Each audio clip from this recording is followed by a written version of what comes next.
escuchan? ¿Se escucha? ¿Sí? Mauricio, se escucha. Vale, perfecto. La cámara no se escucha. Sí, lo que pasa es que, no sé, parece que tengo un pequeño problema de conexión a internet. Bueno, quisiera darle la bienvenida a todos y todas.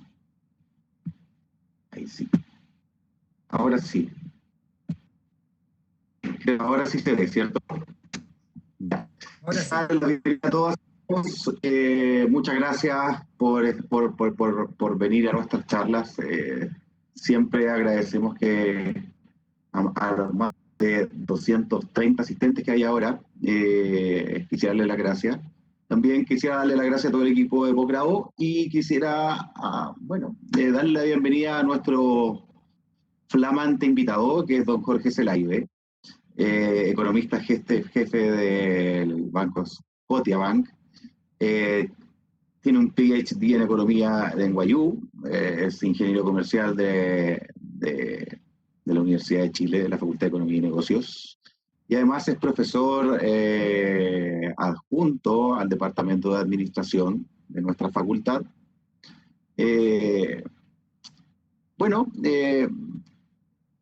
Podría hablar todo el día de él y de las cosas que ha hecho, pero básicamente darle las gracias por preparar esta charla que nos habla del escenario económico a raíz del COVID en la economía chilena. En general nos va a presentar su visión del escenario económico y básicamente luego podemos hacer algunas preguntas. Vamos a canalizar la mejor cantidad, las preguntas en la medida que podamos responderlas para poder ir generando discusión. Así que los dejo con ustedes a don Jorge. Adelante, don Jorge, un gusto saludarlo. Gracias, Mauricio. Espero que me escuchen bien. Bueno, para mí es un agrado estar presentando para exalumnos, para personas que le tienen afecto a la FEN, en general para profesores, etc. Y miren, lo que quiero hacer en esta presentación es básicamente hacerles no una presentación tan típica en términos económicos y financieros, sino que mostrarles algunos datos y al mismo tiempo levantarles algunas hipótesis de cosas que llaman la atención, aspectos en la economía internacional, pero particularmente, porque es un foco eminentemente nacional, de cosas que están también ocurriendo en la economía nacional. Pero para eso tengo que obviamente partir colocando un poco el piso de donde estamos a nivel internacional. Ustedes están viendo, espero, la presentación. Voy a proceder a moverme en la presentación y contarles primero que esto es una recesión que se la ha denominado, ya le tenemos nombre hace un tiempo ya, hace algunos meses ya le denominamos el gran confinamiento, distinguiéndola de la Gran Depresión o de la crisis asiática que nos golpeó más a nosotros, o de la crisis subprime. Esta se llama el gran confinamiento, y esta es una recesión global de carácter mayúsculo. Tenemos a todo el mundo, primero que nada, con contracciones de su actividad todo este año, con salvadas excepciones. El caso, obviamente, de China es una emblemática excepción, donde China probablemente va a crecer algo en torno a 1% este año, pero ciertamente el mundo está con contracciones mayúsculas. Ya hemos tenido los datos del segundo trimestre que marcan obviamente el piso de términos de contracción económica a nivel mundial, pero que también nos dan una señal de alerta respecto a que la recuperación va a ser lenta, aún en un escenario donde no tengamos un nuevo brote de este COVID-19. Estamos ya escuchando noticias en varios frentes respecto a una eventual vacuna Ustedes muy bien han escuchado las noticias de la vacuna rusa, también hemos escuchado noticias de otros laboratorios que están también trabajando rápidamente para tener vacunas, y eso obviamente mitiga, disminuye la probabilidad de tener una segunda ola. Pero aún quedándonos con este primer impacto que ha sido mayúsculo, estamos con una contracción, como ustedes ven a mano derecha, que llevará a que el mundo se contraiga en torno a 5% este año.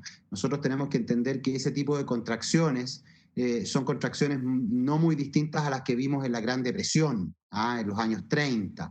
Por lo tanto, es una caída de la actividad de carácter, de enorme carácter, y ya aprendimos que caídas de la actividad de ese tamaño ciertamente no tienen recuperaciones, para hacerlo en un lenguaje simple, no tienen recuperaciones en B. Y la principal razón de por qué no tienen recuperaciones en B es porque, primero que nada, se destruye mucho trabajo y cuesta mucho recuperarlo. Ustedes recordarán que durante la crisis subprime el mundo tuvo una leve, de hecho el mundo no se contrajo durante la crisis subprime.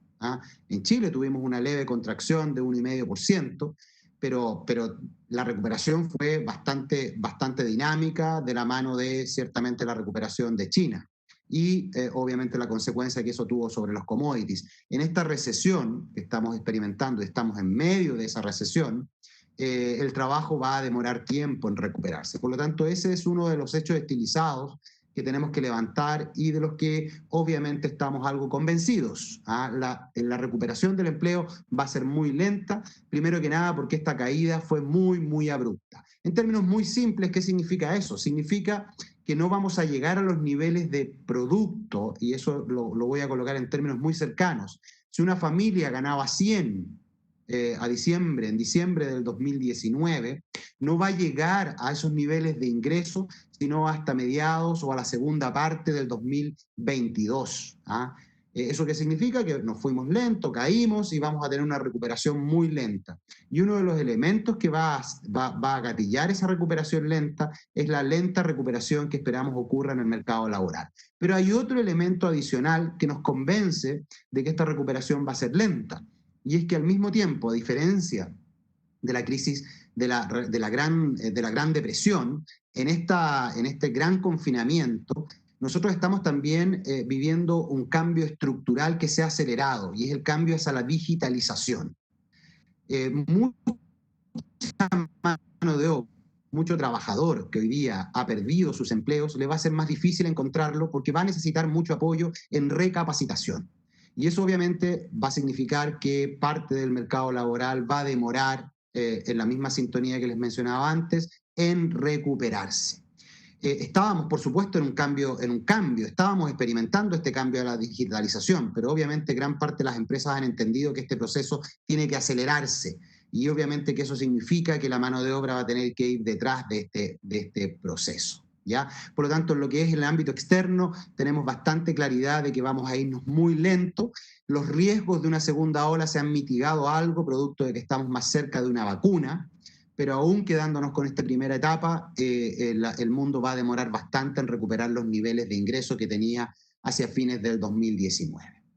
Y eso es un poco lo que estamos mostrando acá. El mundo va a demorar, aún si tenemos un escenario de un double dip que se denomina, obviamente que la recuperación y las brechas de capacidad van a ser muy altas, mucho mayores de las que estamos viendo hoy día. Pero aún en un escenario como el que ustedes ven a mano izquierda para el mundo y también a mano derecha para Estados Unidos, las brechas de capacidad y los niveles iniciales de actividad que se tenían hacia fines del 2019 definitivamente no se alcanzan el 2021, sino que hacia mediados del 2022.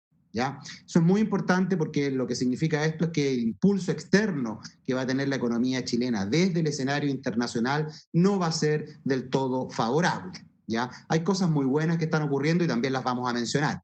Estados Unidos, por ejemplo, ya empezó a crear empleo. Después de una fuerte destrucción de empleo que se vio también manifestada en la tasa de desempleo, después de casi 10 años de reducciones consecutivas en la tasa de desempleo en Estados Unidos, abruptamente vemos un alza en la tasa de desempleo, pero también alguna reversión. Se ha creado empleo en hospitales, en el comercio, en la educación, incluso algo se ha creado en la manufactura.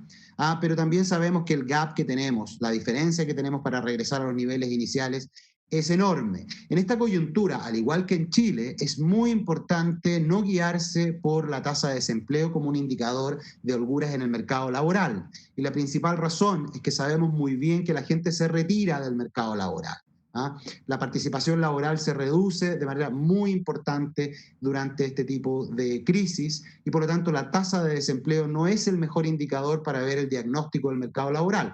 Lo mejor en estos casos es ver la destrucción y la creación de empleo, el tipo de empleo que se está creando y dejar los indicadores más tradicionales como la tasa de desempleo como indicadores más alternativos. Vamos a hablar de eso también cuando veamos el caso de Chile. Algo que para muchos llama la atención y que puede que algunos de ustedes los esté convenciendo de que esta es una recuperación en B, es dónde están los indicadores de bursátiles. Cuando ustedes ven los indicadores bursátiles a nivel internacional, ustedes ven cómo se han recuperado los indicadores bursátiles en Estados Unidos. Hoy día nuevamente, así como ayer, tuvimos un nuevo nivel histórico para el Standard & Poor's, un nuevo nivel histórico para las acciones tecnológicas, para el Nasdaq. No podemos hablar del mercado accionario global sin hablar del nivel de tasas de interés. ¿Ya? No podemos hablar de qué es lo que está ocurriendo en el mercado accionario sin al mismo tiempo hablar de qué es lo que está ocurriendo a nivel de las tasas de interés. Las tasas de interés a nivel mundial están extremadamente bajas, como ustedes ven ahí. Varias de ellas están en territorio negativo, varias de ellas particularmente en Europa. En Estados Unidos la tasa de interés de 10 años se ubica en torno a 0,7%. Eso básicamente significa que estamos con tasas que van a permanecer o que la Fed no va a ser capaz de subir la tasa de política monetaria por un tiempo prolongado. Mañana vamos a tener algunos atisbos en Jackson Hole respecto a lo que está pensando el actual presidente de la Reserva Federal respecto a los desarrollos inflacionarios, pero muy difícil que mencione de que la inflación es un tema de preocupación. Por el contrario, probablemente va a manifestar cierta benevolencia inflacionaria en el mediano plazo, de manera tal de continuar estimulando la economía, reconociendo que las brechas de capacidad, es decir, la capacidad máxima de producción y los niveles de producción actuales están muy, muy distantes de encontrarse, ¿ya? Y eso se manifiesta para el caso de la Reserva Federal en el ámbito del empleo. Ahora, en el ámbito de los índices accionarios, es muy llamativo lo que está ocurriendo y al mismo tiempo es relativamente preocupante. Y aquí voy a manifestarles algunas hipótesis y algunos elementos que llaman la atención. Efectivamente, cuando uno mira los niveles de la bolsa americana, hay enorme heterogeneidad. Más del 50% de las acciones que componen la bolsa americana están marcadamente por debajo de los niveles que tenían previo al COVID, es decir, los niveles observados en febrero. Pero otras están marcadamente sobre esos niveles. De hecho, cuando uno hace un zoom a la bolsa americana, solo 20, un grupo muy limitado de acciones, explica el nivel que ha alcanzado la bolsa americana. Entre ellas están Apple, Facebook, Amazon, Zoom, plataformas que obviamente se han duplicado, se han triplicado o más que eso veces en el mercado accionario. Eso en alguna medida es preocupante. Es preocupante porque obviamente que son empresas que todavía no tienen resultados. Estamos trabajando básicamente sobre una expectativa de ventas, sobre una visión de digitalización, de que el mundo está migrando rápidamente a eso, pero también sabemos que hay muchas actividades que no se pueden digitalizar. De hecho, uno de los trabajos que va a volver, si es que la fortuna se da y la dinámica se da esperada en la inversión a nivel internacional y particularmente en Chile cuando entremos en esto en algunos segundos más, es la construcción. Es decir, si ocurren los proyectos de inversión pública e inversión privada que están varios países levantando, entre esos obviamente Estados Unidos y en Europa también, el trabajo vinculado a esos sectores, al sector construcción, va a regresar. Sin embargo, hay otros trabajos que pueden verse más cuestionados, los servicios, la digitalización en la banca, la digitalización en el mercado de los seguros, ¿por qué no también en el ámbito de los restaurantes? ¿Por qué no también en el ámbito de las empresas de turismo? Hay muchas cosas que hoy día están efectivamente más complejas en el ámbito laboral, pero hay otras que van a regresar. Entonces, lo que llama la atención en el ámbito accionario es los niveles que hemos alcanzado en la bolsa americana, que no se explican por un convencimiento de que la economía mundial se va a recuperar rápidamente, sino que en términos muy simples por un costo alternativo que tiene que ver con las muy bajas tasas de interés y el enorme convencimiento que existe a nivel internacional de que vamos a tener inflaciones acotadas por un tiempo muy prolongado y que los bancos centrales van a ser benevolentes eventualmente con la inflación a futuro, ¿ya? Es muy importante entender esto. Desde mi punto de vista, si bien logro explicar estas dinámicas en el mercado accionario, también me preocupan los niveles exuberantes que estamos observando en ciertos indicadores bursátiles americanos, ¿ya? Me preocupa la manera en la cual la gente está migrando de manera demasiado intensa, los inversionistas globales están migrando de manera demasiado intensa hacia el mercado accionario, especialmente tecnológico. Y ya tenemos experiencias de crash tecnológicos en el pasado. Por lo tanto, es una cosa que obviamente para aquellos que les gustan las finanzas, niveles de precio-utilidad tan altos como los que vimos entre el 99 y el 2002, justamente cuando se gatilla el crash tecnológico, son de preocupación. Yo les diría que es un elemento que no debe ser interpretado como una recuperación en B y debe mirarse con preocupación.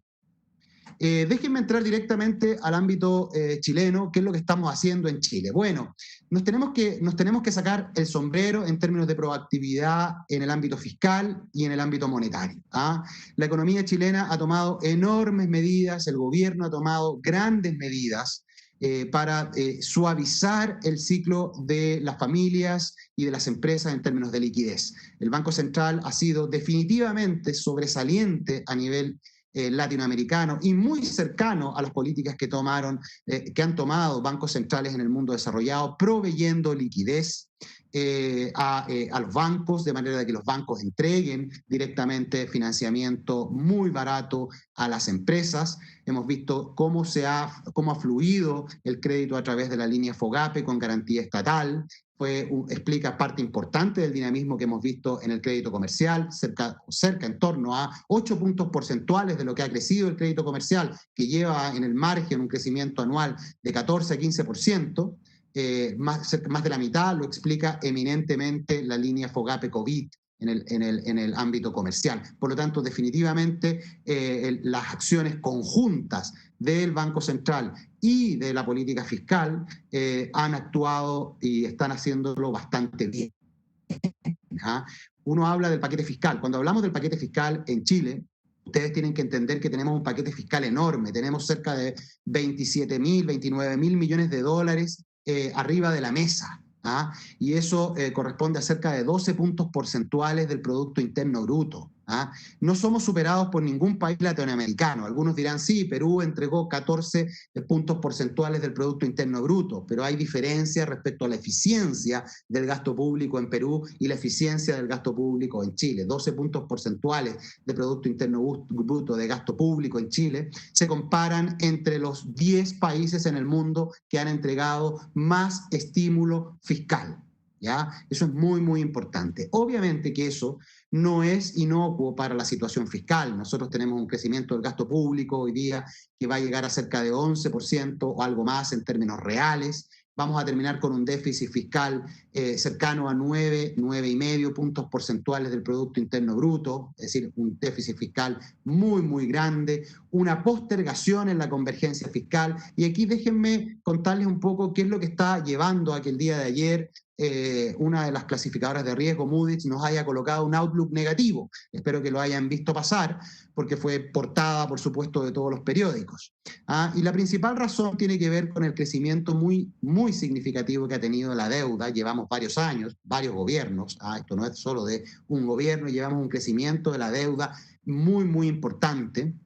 Estamos llegando a niveles de 30% y si no tenemos medidas de contención, de aquí a pocos años nos vamos a ubicar en niveles de deuda sobre PIB cercanos al 70%.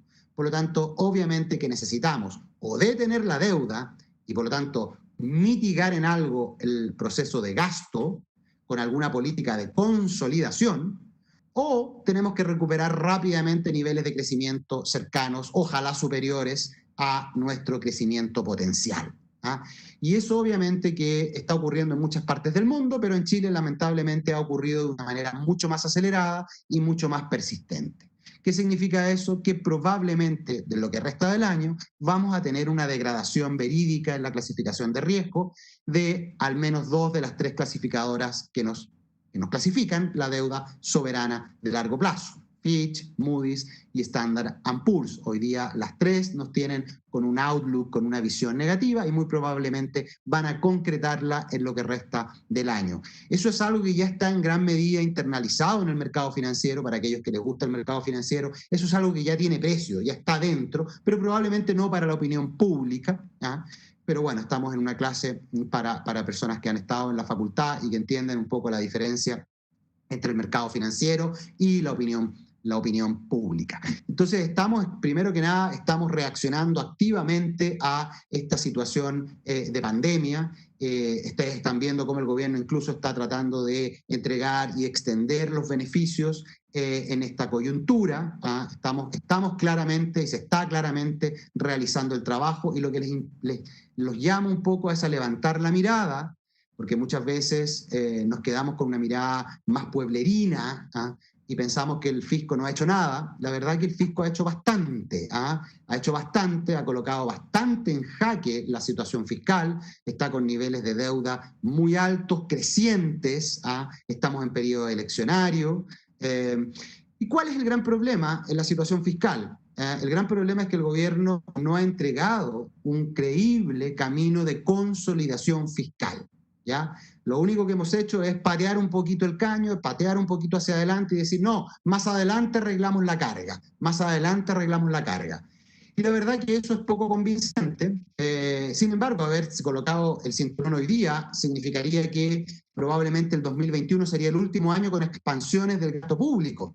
Tendríamos que haber limitado el crecimiento del gasto público el 2022 a crecimientos nulos de ahí en adelante para tener una consolidación fiscal al estilo de la que estábamos haciendo. Por lo tanto, hoy día ciertamente el gran debe en el que se encuentran las autoridades, y obviamente que esto va de la mano hoy día del Congreso, es en entregar un camino convincente de consolidación fiscal que no se ha entregado. ¿Ya? Eso es bien importante. El camino de consolidación fiscal que tenemos hoy día es extremadamente cuestionable. Hay elementos que deberían ir en la ley y que obviamente ni el gobierno ni el Congreso los quieren poner en la ley. Por lo tanto, hay mucho que hacer en el ámbito fiscal para evitar que este notch de reducción en la clasificación de riesgo que está a puertas no se repita. Porque lo que queremos es que no se repita. Para algunos dirán, bueno, pero esto me golpea a mí en el bolsillo. Por supuesto que los golpea en el bolsillo, y los golpea en el bolsillo muy cercano. Muchos pensarán que una baja clasificación de riesgo es algo inocuo. La verdad que no es algo inocuo.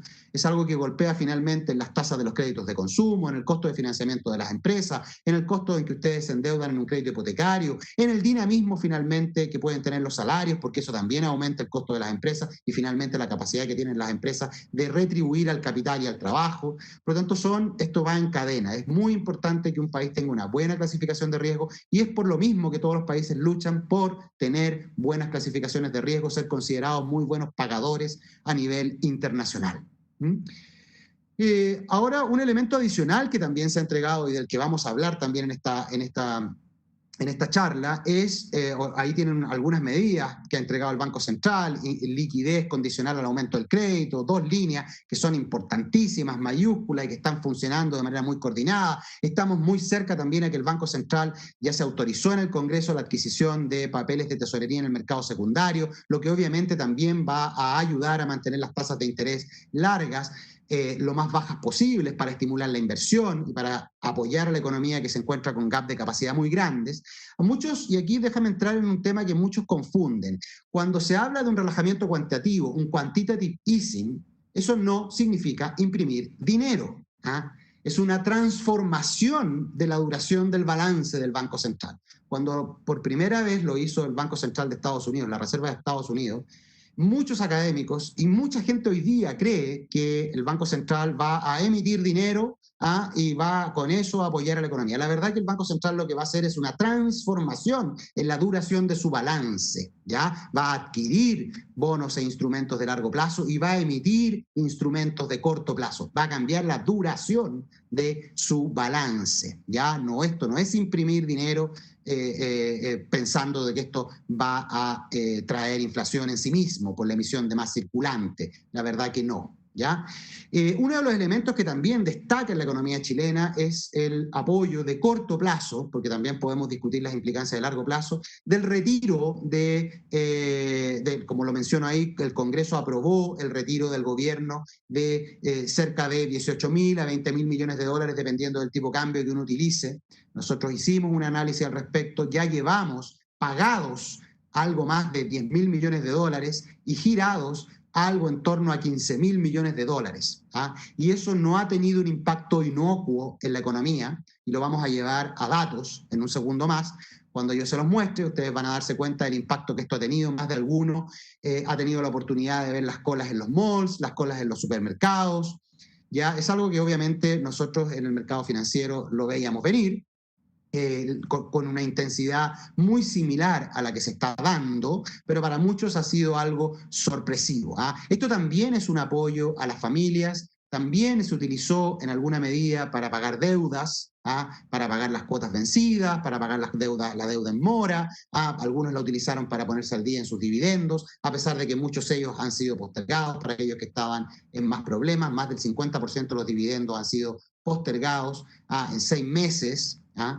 Pero también es una enorme inyección de liquidez a las familias que ha apoyado este proceso. Estamos hablando de 6 a 7 puntos porcentuales del Producto Interno Bruto, que uno podría sumarlo a los 12 puntos porcentuales que hemos tenido de paquete fiscal, y a los varios puntos porcentuales, más de 20 puntos porcentuales de apoyo monetario. Si uno suma todas las líneas de liquidez del Banco Central, tiene mucho más en términos de apoyo destacable a nivel regional e internacional. Aquí vamos a entrar al tema de las AFPs. Como les mencionaba, nosotros ya estamos viendo este retiro. Para muchos esto no ha generado impacto en el mercado financiero. La verdad que sí lo ha generado. Sí lo ha generado. No sé si alguno de ustedes vio cómo el tipo de cambio en algún momento visitó los 7.56. No sé si alguno de ustedes vio cómo las tasas de interés de largo plazo subieron 30 puntos base en el momento en que se aprueba el proyecto de ley. Este es un proyecto de ley que entra el 8 de julio y que finalmente se aprueba más tarde ese mes. Sí tuvo impacto. Lo que pasa es que las autoridades, tanto el regulador, la Comisión del Mercado Financiero, como el Banco Central, tomaron medidas muy proactivas para contener este. El Banco Central implementó una línea de repos para que las AFP no tuviesen que liquidar inmediatamente sus instrumentos. Las AFP, como buenos administradores, también tomaron medidas para mitigar el impacto en sus valores cuota. A pesar de eso, vimos impactos de tamaños relevantes en algún momento, que luego se revirtieron en gran medida gracias a la acción proactiva de las autoridades. Esto no fue inocuo. Tuvimos que tener una acción ante esta medida, ¿ya?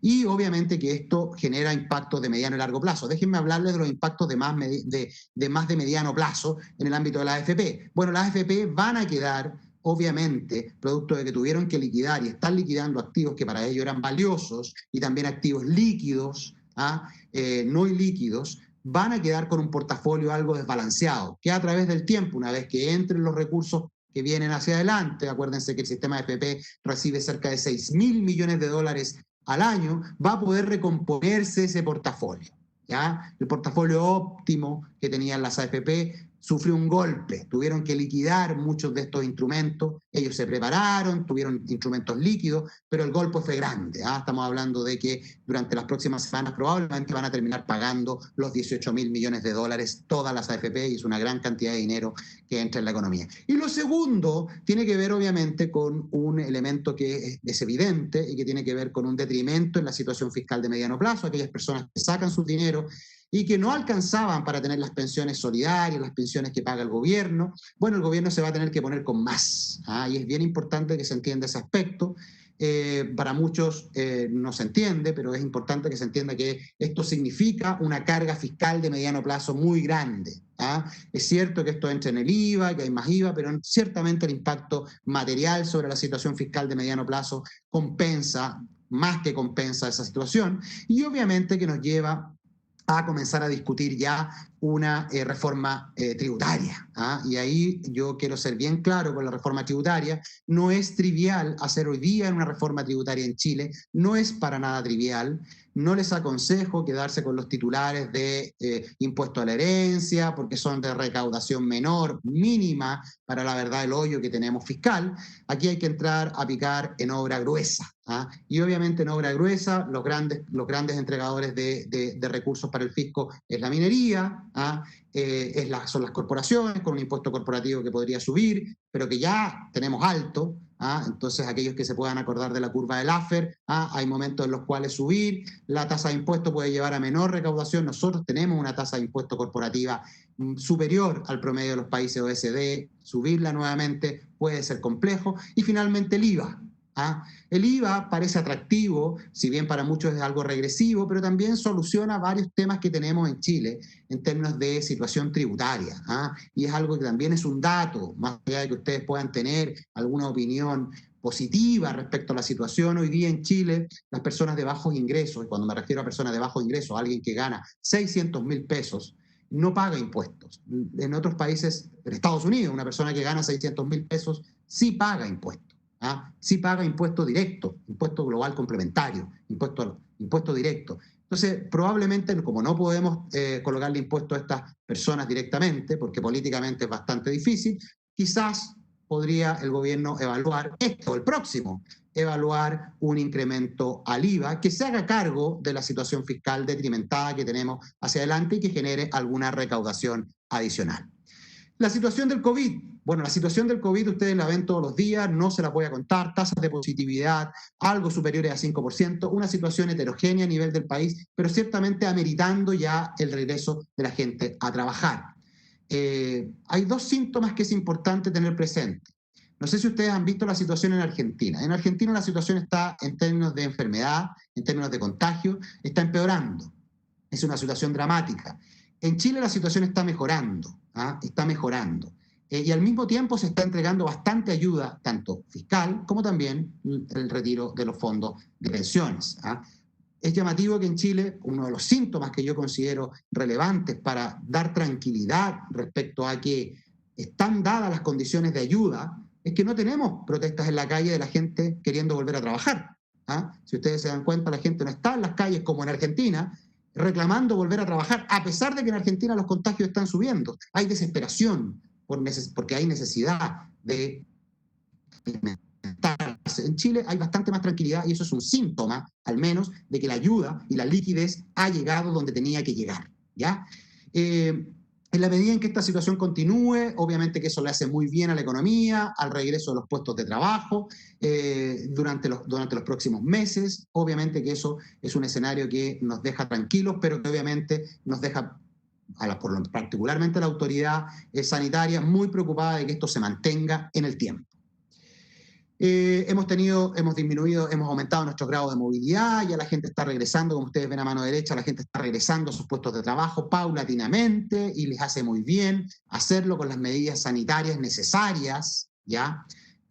Porque obviamente que el trabajo es el principal ingrediente para dar riqueza a la familia. No podemos exigirle al gobierno que nos esté ayudando permanentemente y permanecer en casa, especialmente con las condiciones sanitarias algo más favorables en las que nos encontramos. ¿Ya? Déjenme hablarles del tema caliente que está hoy día, que es el tema del retiro de las AFP. Bueno, una de las cosas que ustedes tienen que tener muy presente es que los canales de e-commerce y supermercados, todos los canales de delivery, todas las cosas que funcionaron y pudieron funcionar remotamente con sus celulares, han estado funcionando. Nosotros aquí tenemos transacciones duras, no tenemos encuestas, tenemos los datos duros de las transacciones con tarjetas de débito y crédito. Y obviamente se produce un gran desplome en la adquisición de bienes y de servicios a través de crédito y débito una vez que se declaran las medidas de cuarentena la segunda quincena de marzo en Chile. Pero hay sectores que evidentemente están muy detrimentados, ustedes verán ahí lo que son viajes, lo que tiene que ver con restaurantes, muy, muy abajo, pero hay otros sectores que han visto una recuperación. Los supermercados están vendiendo a niveles muy similares a los que los hacían antes, incluso en el margen, y hoy día justamente estábamos conversando ese tema, al 24 de agosto incluso estamos viendo que las ventas de supermercados y de tiendas de retail están sobrepasando marcadamente los niveles similares que tenían hacia este mismo periodo del 2019. Y eso se explica por dos factores, por la ayuda fiscal y también por el enorme retiro de dinero que ha ocurrido de las AFP. Es decir, no solo estamos manteniendo el nivel, lo estamos superando. Y eso obviamente habla y les da una enorme señal cuantitativa de la necesidad de por ahora no continuar retirando los fondos de la AFP, a menos que haya una idea ideológica y política, respetable, pero por lo menos en el ámbito del abastecimiento de las familias están todas las condiciones dadas porque las familias, nosotros mismos, estamos adquiriendo bienes y servicios en los supermercados y en las tiendas de retail por sobre lo que lo hacíamos en el mismo periodo del 2020. ¿Ya? En el 2019. Es decir, estamos adquiriendo, muchos de ustedes se han sorprendido por las ventas de automóvil las primeras 2 quincenas de agosto. Bueno, nosotros nos hemos sorprendido con los datos que tenemos de otros dinamismos que son muy, muy llamativos. ¿Qué significa esto? Esto partió ya en julio, porque la gente una vez que se le anunció que venía el retiro, ya comenzó a anticipar en forma ricardiana, empezó a anticipar un poco suavización del consumo, empezó a gastar un poco antes. Y ya en julio significa que las ventas del comercio probablemente se van a contraer en torno a un 20%, lo iban a hacer en torno a un 30%, y en agosto no es descartable que veamos alzas en las ventas de comercio.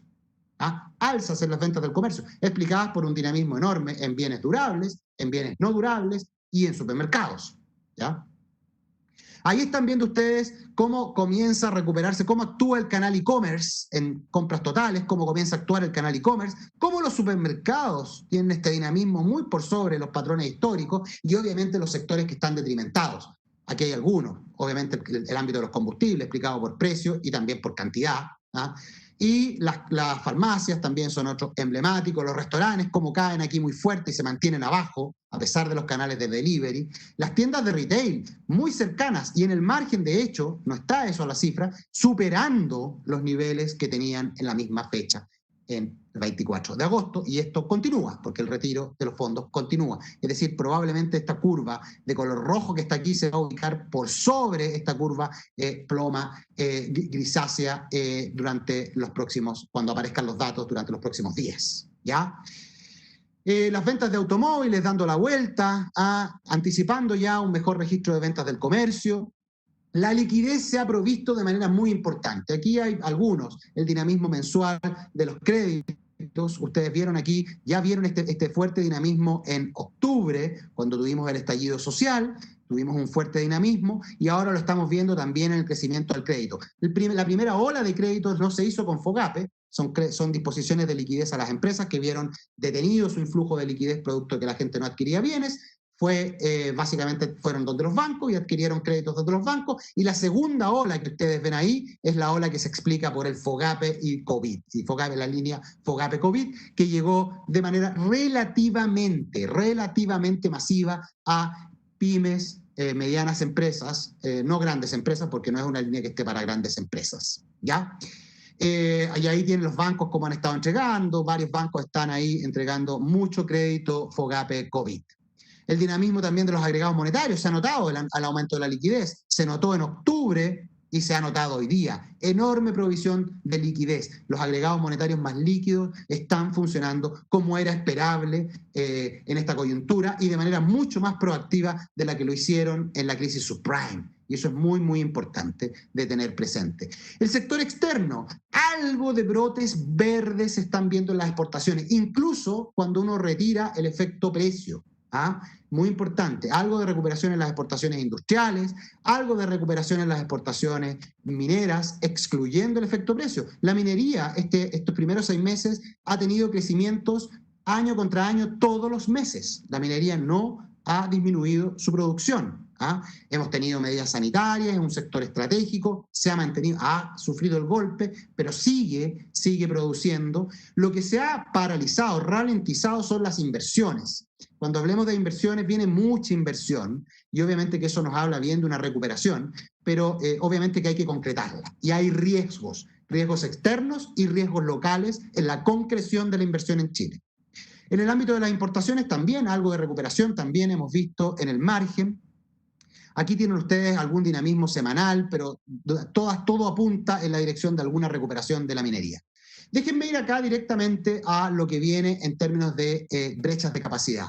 El golpe que nos dimos en octubre, lo que denominamos nosotros el social unrest o el estallido social, nos dejó acá, nos golpeó muy fuerte y nos dejó con niveles de PIB de mediados del 2017.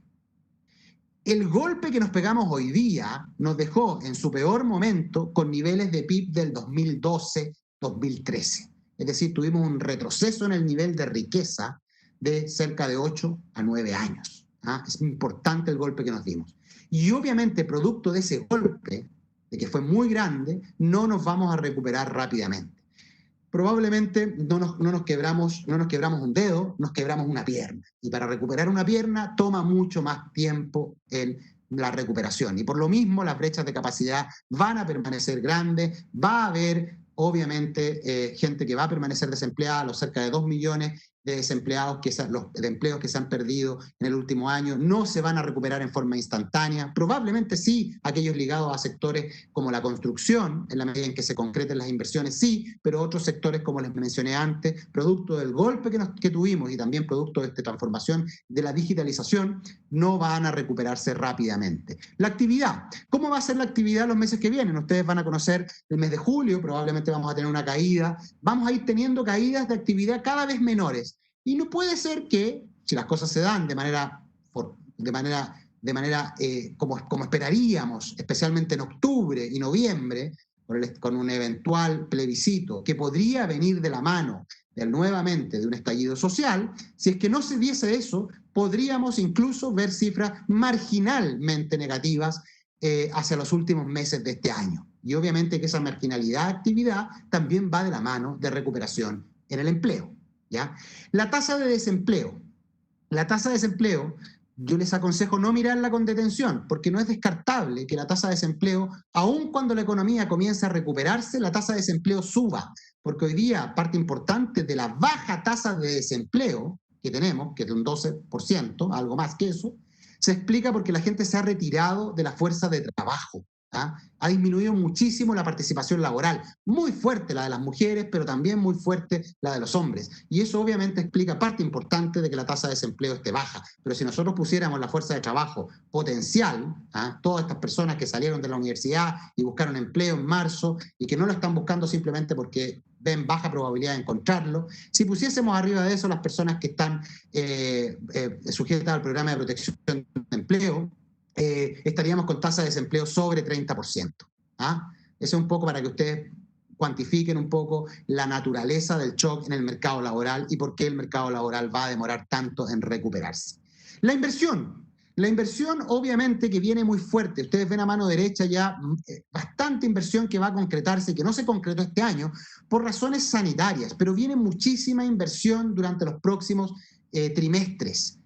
Viene mucha inversión en la medida que obviamente se mantengan los niveles de precio del cobre, pero niveles del precio del cobre, incluso algo bajo los actuales, son también muy atractivos para la minería. Un nivel del precio del cobre sobre 2.50 es un nivel del precio del cobre razonablemente bueno para proceder a la inversión minera. Por lo tanto, en ese sentido, no deberíamos estar muy preocupados si es que obviamente el precio del cobre se mantiene en esas latitudes. Pero tenemos inversión también, mucha inversión en inmobiliaria, mucha inversión en forestal, inversión en industria, mucho proyecto que no se pudo hacer. Ustedes entenderán que era imposible iniciar los trabajos duros en la línea 7 del metro. 1.500 millones de dólares, todavía estamos con aspectos prospectivos muy básicos en la línea 7 del metro. Bueno, ese proyecto, una vez que las medidas sanitarias y la contención, y ojalá teniendo la vacuna, por supuesto que estos proyectos se van a realizar y se van a concentrar en términos temporales el próximo año. Es decir, viene mucha expansión del gasto público que no se realizó este año, el próximo año, y mucha inversión pública y privada el próximo año. ¿Ah? Y aquí, insisto nuevamente, eso es lo que está escrito en el papel, eso es lo que el sector privado y el sector público piensan hacer, pero obviamente es indispensable que haya tranquilidad y paz para que eso ocurra. ¿Ah? Que el plebiscito se lleve en armonía, que el resultado que ocurra en el plebiscito se conduzca en forma cívica, porque por supuesto que no pueden ustedes esperar que la inversión se realice si es que tenemos nuevamente brotes de violencia como los que vimos en octubre pasado. ¿Ya? Pero en principio la economía debería tener una excelente performance el próximo año con crecimientos como los que nosotros les voy a mostrar en algunos minutos más. Aquí está la tasa de desempleo, cómo se ve estacionalmente, 12,2%, destrucción generalizada, la verdad, que ocurrió en los últimos 12 meses, destrucción en comercio, en construcción, en alimento, en agricultura, en minería, incluso destrucción de empleo.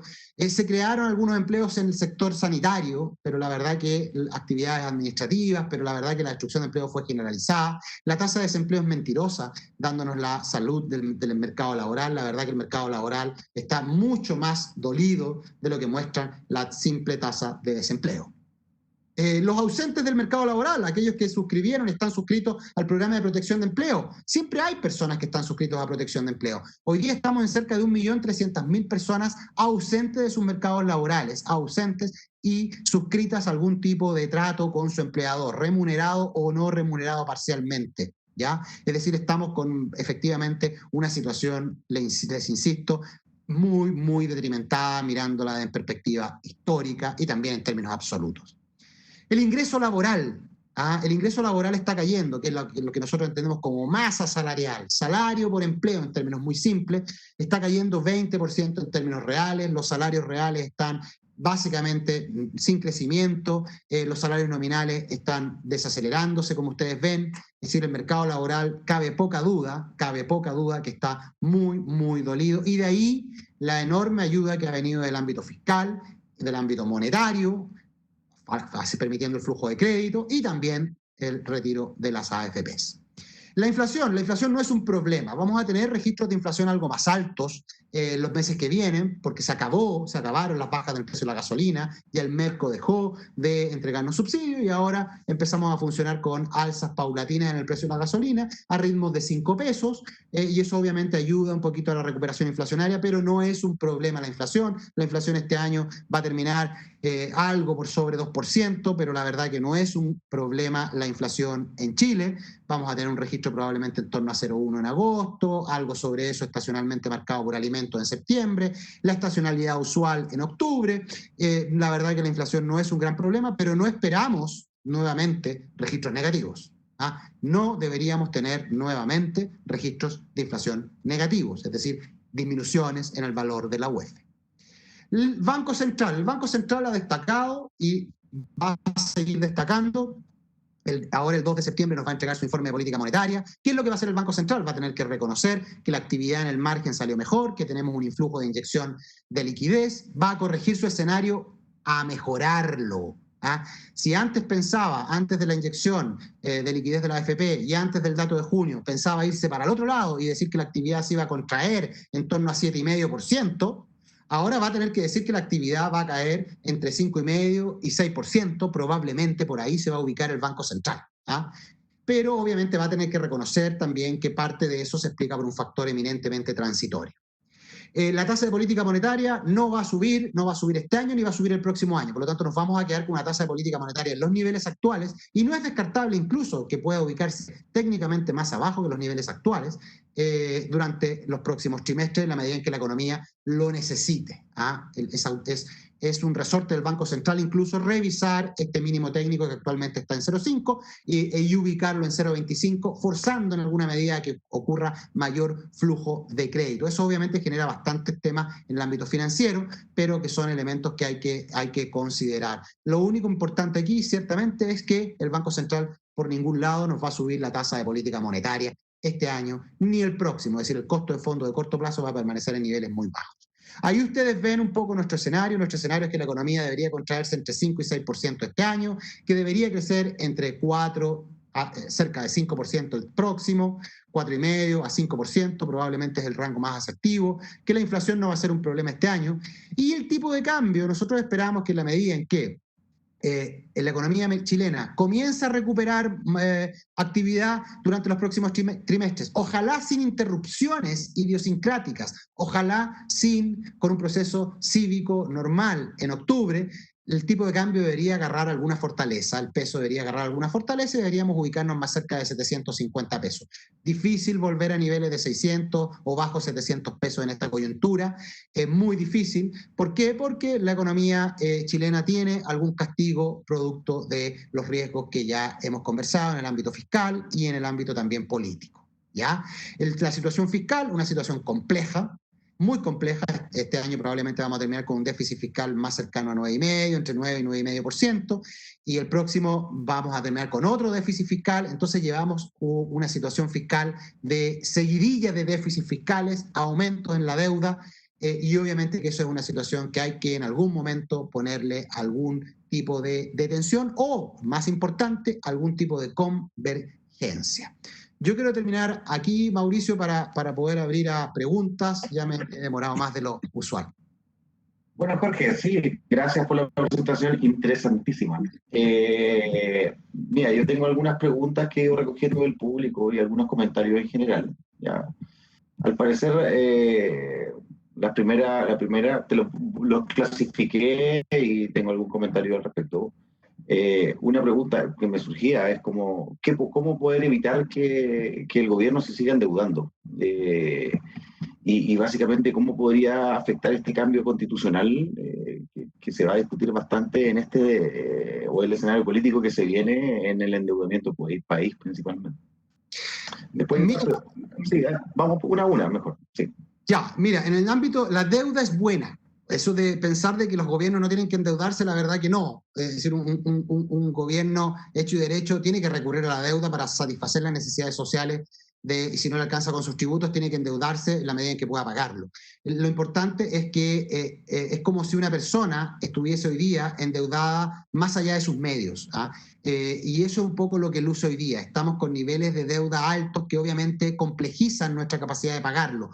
Probablemente vamos a poder pagarlo, pero haciendo sacrificios en el gasto. Y no queremos hacer sacrificios en el gasto, porque sabemos que hay muchas necesidades sociales. Y tampoco queremos que nos suba el costo de endeudamiento. Entonces lo que tenemos que hacer es entregar un convincente, formar probablemente algún comité de grandes sabios, y formar y levantar una manera en la cual vamos a convencernos de converger en el mediano plazo. Probablemente tenemos que deshacernos de la actual regla fiscal. La regla fiscal hoy día se basa en ciertos parámetros de largo plazo. De pronto hay que colocar como parámetro también el nivel de deuda sobre PIB. Hay que colocar el nivel de deuda sobre PIB como un parámetro a controlar, como diferencia o algún otro tipo de criterio que permita dar algún tipo de convicción a tus acreedores de que no estás pidiendo plata que no vas a pagar. Eso es básicamente, Mauricio. Y lo otro que la pregunta del plebiscito, por supuesto que hemos acordado hacer un plebiscito, pero lo importante, y eso te lo va a manifestar cualquier persona, la verdad que no hay que ser economista para decir esto, pero ciertamente que necesitamos que el plebiscito se lleve en orden y se lleve también de manera cívica, porque no hacerlo, lo único que va a hacer en la situación en que ya estamos con un brazo, con una pierna quebrada, es quebrarnos la otra pierna. Y vamos a ir más lentos en este proceso de recuperación. Otra pregunta y algún comentario. Pedro Peña, por ejemplo, pregunta si la expectativa de los inversionistas en Chile, básicamente algo que contestaste, que si tienen pensado seguir invirtiendo y cómo esto podría afectar la productividad del empleo.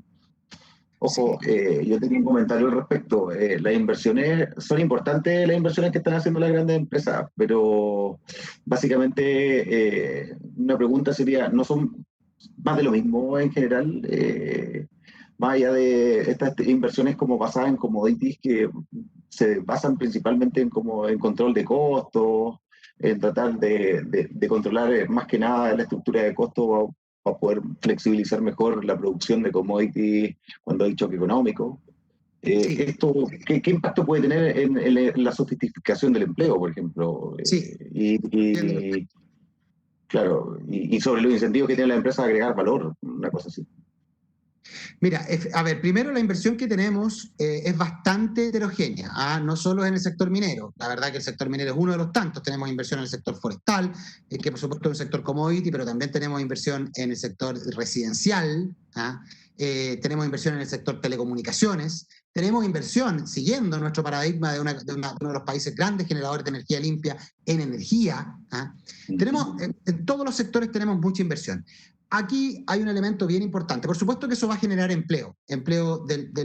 Esa creación de empleo va a ir acompañando la sofisticación necesaria en esas industrias. Por supuesto que la industria forestal ya no es cortar el árbol con la mano, ya es cortarlo de otra manera, y por supuesto que el capital humano va adquiriéndose en la medida va acompañando, la especialización va acompañando ese sector. Pero también es importante una cierta obsesión, y aquí déjame, Mauricio, como estamos discutiendo a nivel académico esto, hay una obsesión por dejar de ser exportadores de commodities, como si eso fuese síntoma de inequidad, de estancamiento, y la verdad que tenemos demasiadas experiencias de países exportadores de commodities que son ricos, son igualitarios, mucho más igualitarios que Chile, ¿ah? Y son sociedades que tienen grados incluso bastante más subjetivos de felicidad, mayores.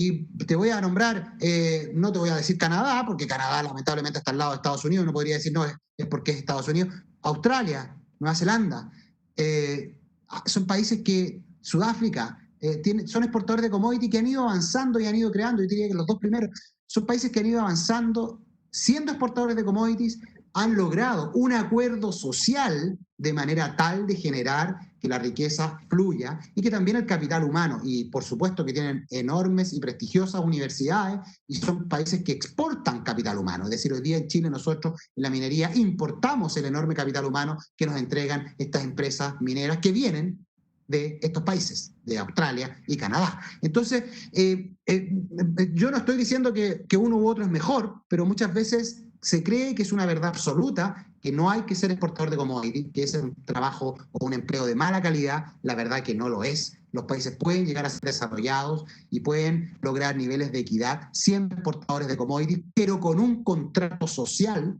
adecuado en torno al aparato productivo.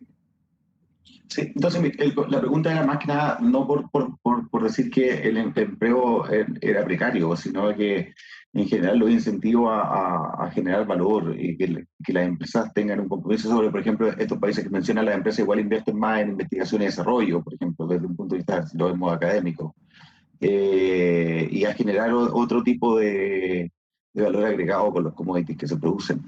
Otra pregunta, Jorge. Mira, José Somoza tiene una pregunta bien parecida en la responsabilidad, cómo se financian en general. La pregunta es, ¿debería subsidiarse la empresa y pyme para mantener los ingresos en sus empleados? Y otras cosas, las empresas al comenzar el trabajo se preocupan por contratar barato. Eso es más que nada también atendiendo a lo que estábamos hablando anteriormente. Otra pregunta es que, por ejemplo, Fernando Araya pregunta ¿qué rol cumple las tecnologías de información?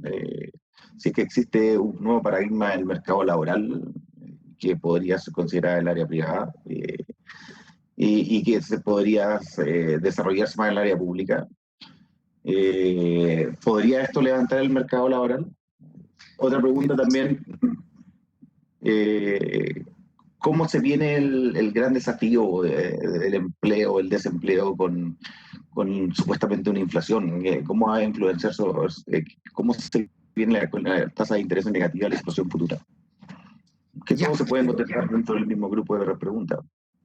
Mira, el tema digital, que es un tema bien importante, eso es uno de los elementos por los cuales nosotros creemos que el mercado laboral va a ir más lento, no solo por la fuerte caída de la actividad, sino que también porque parte de nuestro mercado laboral, y hay un tema etario también ahí metido, no está capacitado con tecnologías digitales. ¿Ah? Y probablemente más de alguno de ustedes lo ha visto la enorme dificultad que han tenido ciertos niveles etarios para trabajar a distancia El home office para muchos ha sido, la verdad, que un dolor de cabeza, simplemente porque no se sienten amigables con estas plataformas.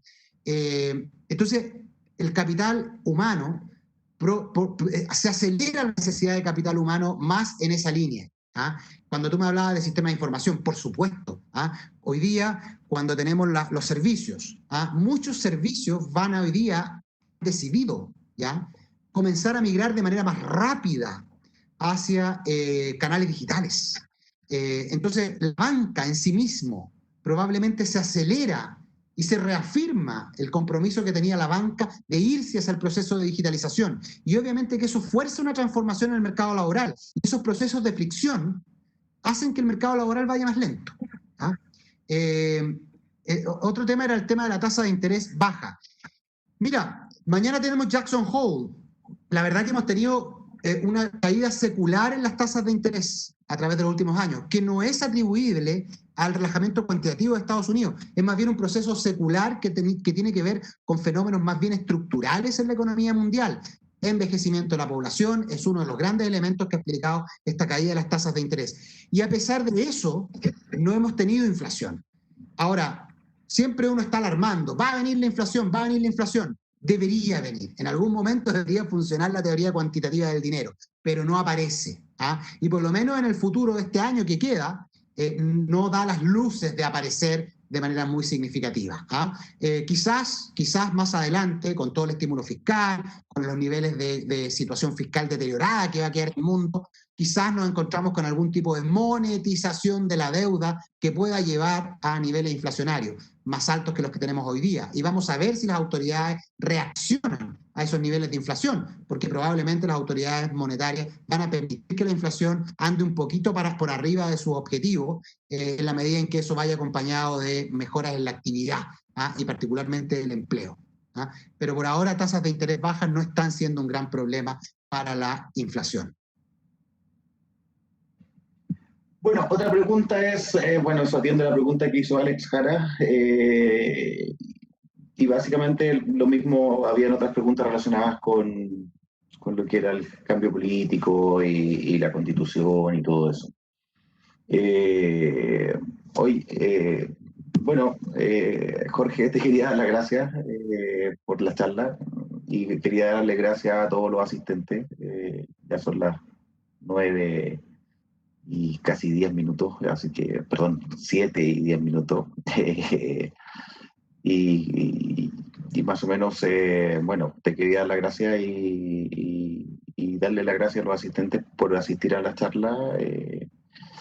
Las demás clases magistrales se van a anunciar. Acuérdense que esta charla de Jorge Zelaibe es auspiciada por el Magíster en Finanzas Weekend, la Magíster en Finanzas en general. Aprovecho para pasar un aviso comercial de que se informen de los programas que tenemos. Son interesantes y generalmente van a tener clases como las que ha dado Jorge hoy y podrán interactuar generalmente con este tipo de profesores que son de alto nivel. Jorge, muchas gracias. Muchas gracias a todos los asistentes, Mauricio. Y a los organizadores también. Muy buen trabajo.